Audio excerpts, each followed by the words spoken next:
पहा काय काय पॉईंट डिस्कस केले आपण. तर हे व्हायरस कसा आहे, a cellular and non cellular organism exception to the cell theory. हे कसे आहेत, intracellular parasite. They have DNA और RNA as a genetic material but never both. बरोबर. Virus have protein but not protein making machinery. Virus symptom फॅशनरी.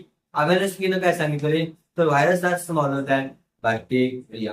त्यानंतर वैज्ञानिकने काय केलं, एक इन्फेक्टेड टोबॅको प्लांट पासून एक केमिकल एक्सट्रॅक्ट केलं आणि त्या जे काही केमिकल एक्सट्रॅक्ट केलं ते केमिकल हेल्दी प्लांटला काय करते, डिसीज कॉज करतं आणि त्या फ्लूला आपण काय म्हणलं, कॉन्टॅजियम व्हायवम फ्लुडम. डब्ल्यू.एम. स्टॅनलीने काय केलं, पहिल्यांदा व्हायरसला क्रिस्टलाइज केलं आणि व्हायरसला क्रिस्टलाइज करून त्यांना सांगितलं की व्हायरस काय आहे, कशापासून बनलेलं आहे, प्रोटीन पासून बनलेले आहे. ठीक आहे. इथपर्यंत मला काय असेल नाही. Let's move the next point.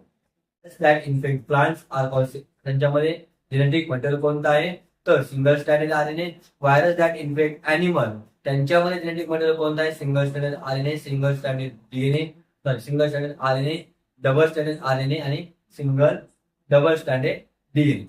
Virus that infect bacteria are called bacteriophage. Disease in plants, disease in animals.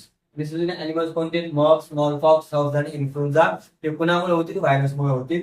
आणि प्लांट्स मध्ये कोणते, mosaic formation, leaf rolling, curling of well. आणि आपण काय म्हणतो, डॉर्फिझम म्हणजेच काय, स्टंटेड ग्रोथ. सायटिक सायकल आहे. त्याच्यामध्ये पहिल्यांदा समजा हा बॅक्टेरिया आहे, त्या बॅक्टेरियामध्ये पहिल्यांदा व्हायरस काय करते, इन्फेक्शन कॉज.